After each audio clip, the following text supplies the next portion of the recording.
Bismillahirrahmanirrahim. Today we are going to discuss from section 18 documents whose registration is optional. Previously we have discussed in section 17 that documents whose registration is compulsory. Now in section 18 we have an instrument. Remember, an instrument means what? An instrument mean a document, a stamp, a document, a written document. So other than the instrument of gift and will, मगर वो gift and will का ना हो, which purport to create or operate to create, declare, assign, limit, or extinguish, whether is present or in future, any right, title, interest, interest कौन सा, vested or contingent of value less than 100 to or in immovable property. Okay अगर immovable property है मगर वो instrument क्या है, gift का भी नहीं है, विल का भी नहीं है, कोई और है, मगर उसकी वैल्यू जो है 100 से कम है, तो उसे हम कहेंगे कि ये जो है ये इंस्ट्रूमेंट जो है ये कंपल्सरी, इनकी रजिस्ट्रेशन नहीं है, ये ऑप्शनल है. जस्ट लेट मी शो कि ये देखें सेकंड नंबर पे, non testamentary instrument which purport to create, declare, assign, limit or extinguish, whether in present or in future, any such right, title or interest, whether vested or contingent of the value of Rs 100 or above. अगर 100 या above से होगा तो वो compulsory होगा, और 100 से below होगा तो वो आपका आ जाएगा ऑप्शनल में. Is it clear? Moving further, an instrument acknowledging the receipt of payment of consideration on account of creation, declaration, assignment, limitation, extinction of any such right, title or interest. कुछ document है, रिसेप्ट है payment का या किसी और चीज का, जो कि आपको कोई राइट डिक्लेयर कर रहा है, क्रिएट कर रहा है, असाइन कर रहा है, लिमिट कर रहा है, व्हाटसोएवर द केस में भी, सो उसकी भी रजिस्ट्रेशन जो है उस डॉक्यूमेंट की भी रजिस्ट्रेशन ऑप्शनल होगी.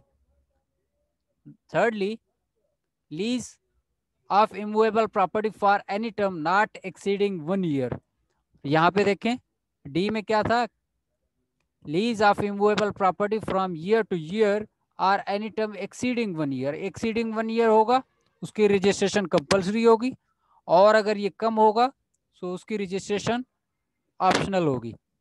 इंस्ट्रूमेंट्स ट्रांसफरिंग और असाइनिंग एनी डिग्री और ऑर्डर ऑफ कोर्ट और award when they purport or operate to create, declare, assign, limit, extinguish, whether in present, future, any right or interest of value less than 100 rupee to or in immovable property.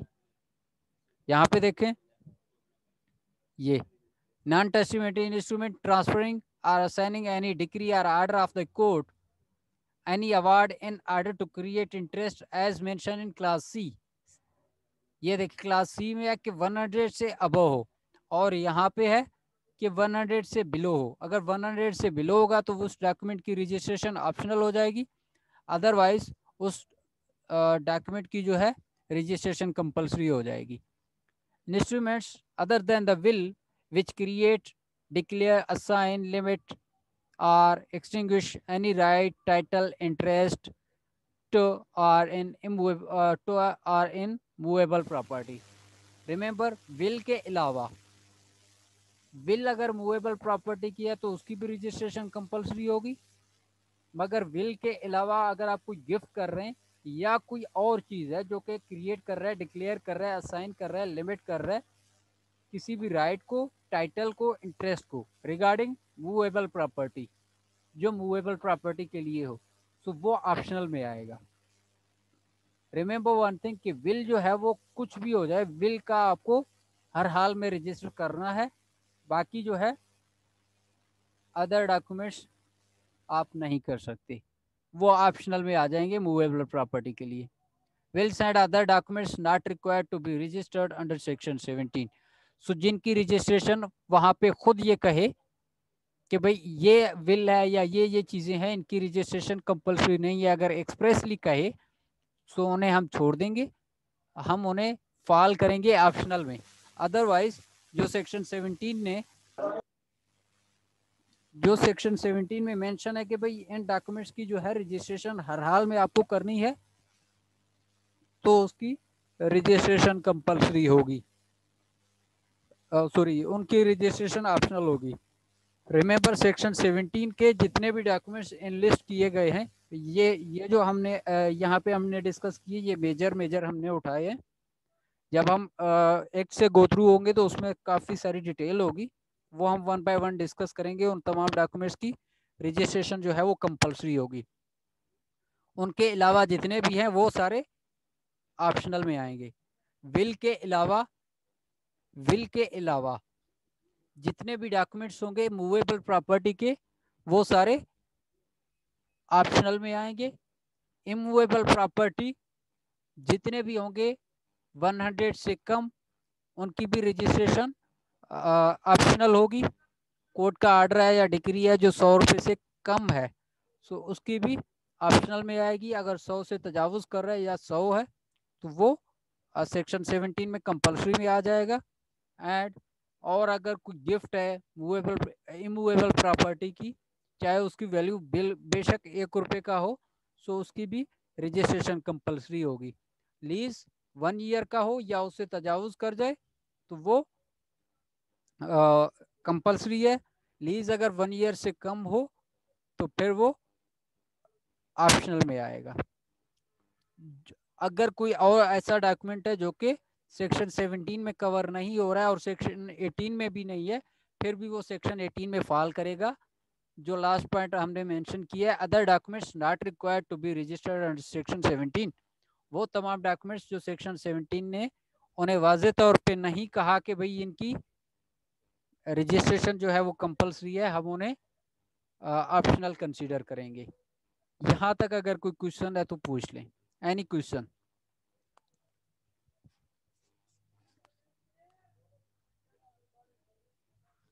Is it clear?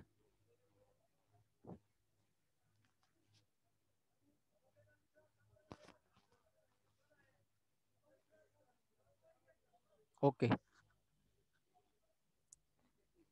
Am I audible to you all? Yes sir, yes sir. Okay. पता तो चले भाई। Okay. Now what is the time limit for the presentation for registration? कि आपने अगर कोई document बनाया है, you have entered into an agreement, या आपने कोई गिफ्ट जो है वो गिफ्ट आपने इमूवेबल प्रॉपर्टी की आपने गिफ्ट एक बंदे को दे दी है, तो वो कौन कितना टाइम है जो आपको उसमें प्रेजेंट करना पड़ेगा before the office of registrar या सब registrar for the registration of that document? A document other than a will must be presented within 4 months of its execution. Execution से मुराद जब उसे execute किया गया, जब उसे हमने बनाया। These limits are mandatory. If the delay is due to act of the court, it has to be disregarded. अगर कोई केस आपने वो हमने क्या किया, कोई भी डॉक्यूमेंट है तो उसे 4 महीनों के अंदर अंदर आपको प्रेजेंट करना पड़ेगा फॉर द रजिस्ट्रेशन। और अगर आप उसकी रजिस्ट्रेशन के लिए प्रेजेंट नहीं कर रहे तो उसकी टाइम लिमिट जो है वो खत्म हो जाएगी। अदर देन द विल आप किसी भी टाइम प्रेजेंट करके वो करवा सकते हैं, रजिस्टर करवा सकते हैं। मगर यहाँ पे एक एक्सेप्शन है कि अगर कोर्ट ने फॉर एग्जांपल कोर्ट ने उन्हें स्टे दिया कि भाई आप जब तक कोर्ट का डिसीजन आए तब तक आप इसकी रजिस्ट्रेशन नहीं कर सकते, सो उस लिमिटेशन को हम डिसरिगार्ड करेंगे और वो स्टार्ट होगा from the date of order of the court, कि जब कोर्ट ने ऑर्डर किया कि भाई आज से आप बेशक इसकी रजिस्ट्रेशन कर सकते हैं, तो वहां से लेकर फिर भी 4 मंथ हम काउंट करेंगे। अगर ऐसा कोई काज कोई भी नहीं है तो फिर 4 मंथ जो है वो मैंडेटरी है, हमें हर हाल में 4 मंथ के अंदर अंदर उस डॉक्यूमेंट को प्रेजेंट करके रजिस्टर करवाना पड़ेगा। Section 23A deals with the re-registration of certain documents. The section is mainly intended to deal with the situation where the original presentation was by a person not duly authorized. Right, कि section 23A वहां पे क्या हुआ, वहां पे हुआ ये कि मैंने वो डॉक्यूमेंट जाके प्रेजेंट किया on behalf of my father या on behalf of someone else and I was not authorised to present that document. तो हमने री रजिस्ट्रेशन के लिए जब हम जाएंगे तो उसके लिए भी 4 मंथ होंगे हमारे पास, right. Under section 24 a document executed by several persons at the different times may be presented for the registration and re-registration within 4 months from the date of each execution, right। अब ये हुआ ये कि एक document है जिसे हम 2 parts में एग्जीक्यूट कर रहे हैं, इस पे मैं भी साइन करूंगा और आप भी साइन करेंगे। मैंने साइन किया, सो विद इन 4 मंथ मुझे ये जाके प्रेजेंट करना है। आप साइन करें, उसे एग्जीक्यूट करें ना करें, इट्स अ सेपरेट थिंग, मुझे विद इन 4 मंथ में जाना पड़ेगा। और जब आप करेंगे from the date of your execution, फिर भी आपके पास उस दिन से लेकर 4 मंथ होंगे, इररेस्पेक्टिव ऑफ दिस कि आप एग्जीक्यूट 1 साल के बाद करें मेरे एग्जीक्यूट करने के बाद। जब आप एग्जीक्यूट करेंगे आपका टाइम लिमिट या लिमिटेशन वहां से स्टार्ट होगा। और री रजिस्ट्रेशन के लिए भी वही टाइम है 4 मंथ। पहले आप ये साबित करें that he was not authorized person, जिस दिन ये साबित हो गया उस दिन से आपका टाइम पीरियड स्टार्ट होता है for the 4 month. As per section 26 where the registering officer is satisfied that the document was executed outside Pakistan, it has been presented for registration within 4 months of its arrival in Pakistan, he may accept such document for registration on payment of proper registration fee. A document executed outside Pakistan is not valid unless it is registered in Pakistan. कोई ऐसा document है जो outside Pakistan register किया गया हो या execute किया गया हो, और अगर ये सेटिस्फाई हो रहा है, कौन, ऑफिसर कौन है, रजिस्टरिंग ऑफिसर जो कि रजिस्ट्रार होगा या सब रजिस्ट्रार होगा। ये डिटेल्स हम बाद में पढ़ेंगे when we will deal with the act by section wise, okay.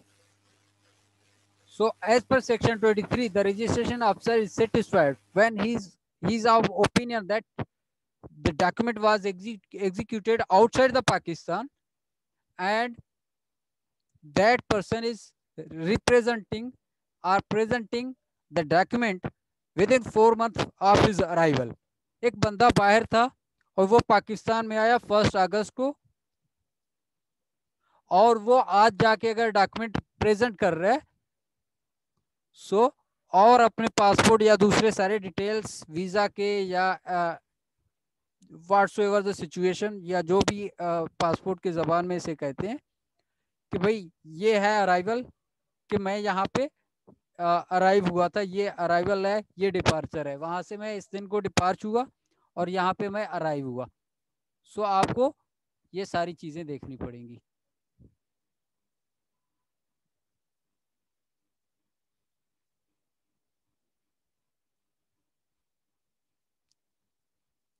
Is it clear?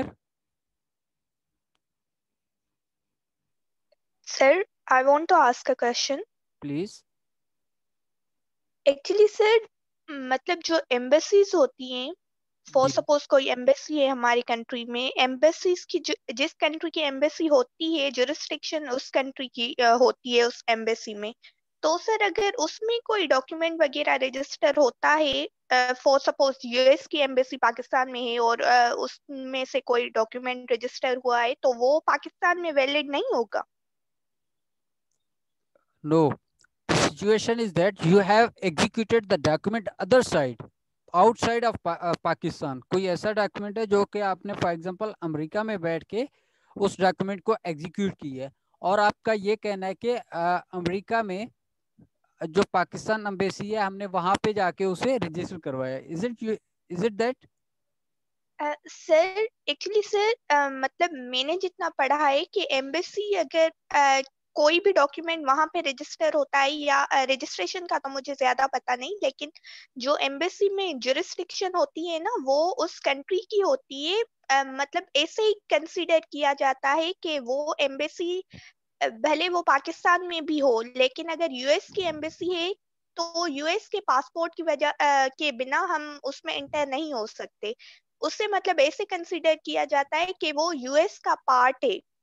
वो एग्जैक्टली। एम्बेसी जुरिस्डिक्शन यूएस की होती है, यस। या किसी और कंट्री की हो सकती है। तो बट सर मेरा क्वेश्चन जी ये था कि अगर एम्बेसीज में कुछ भी रजिस्टर किया जाए, कोई भी डॉक्यूमेंट, तो वो वैलिड होगा, मतलब पाकिस्तान में जो एम्बेसी प्रेजेंट है, यस, तो कुछ वो पाकिस्तान में चीज वैलिड होगी डॉक्यूमेंट। रिमेम्बर कुछ डॉक्यूमेंट्स ऐसे हैं जो कि अ, आप उन्हें रजिस्टर करवा लें या अटेस्ट करवा लें तो ऐसे ही कंसीडर किया जाएगा कि आपने वहीं पे अटेस्ट करवाए हैं, अगर आप पाकिस्तान में होते या what's ever your question is. But remember, registering officer जिस बंदे के पास ऑफिस इंचार्ज है या जिसके पास ये पावर है, वो एम्बेसी के पास पावर नहीं है सर। समझ में example? I think Hera, you got my answer, you got the answer of your question.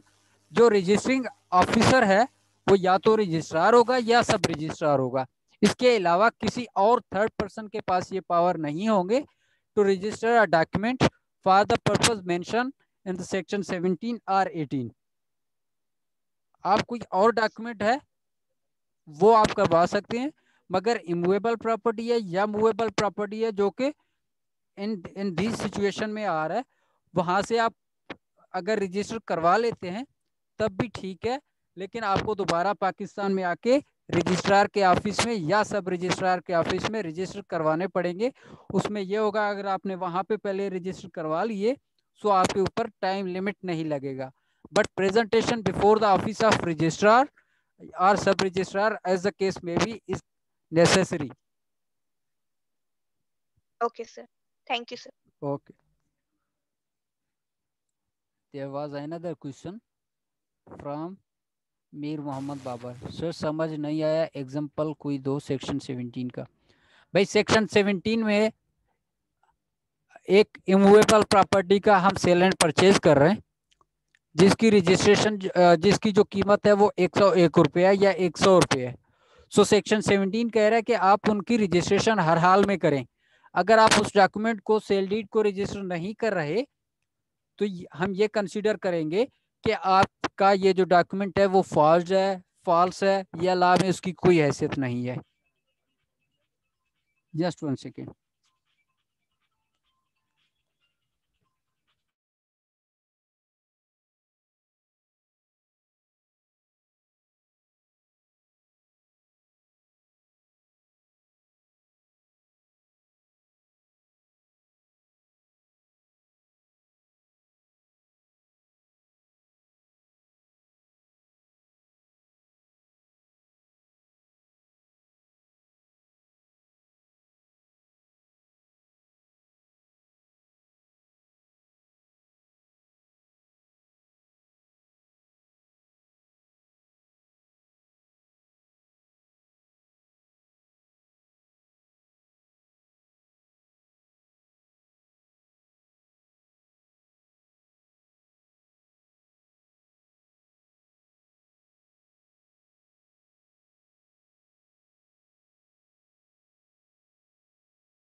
Is it clear?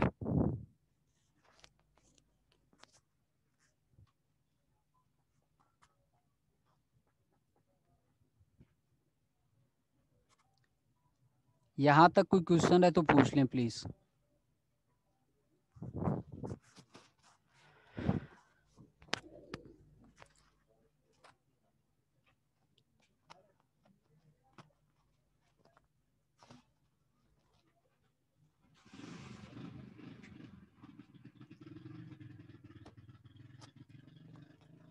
Okay. We have another meeting. We will resume our class after this meeting.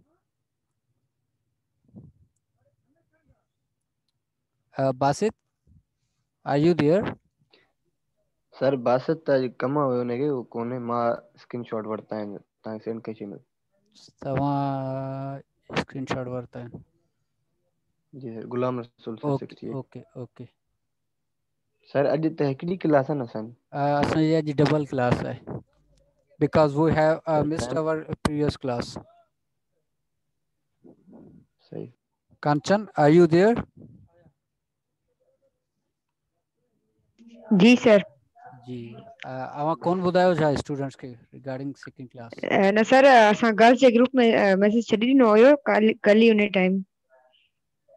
I think on Basit ॿुधायो हूंदो।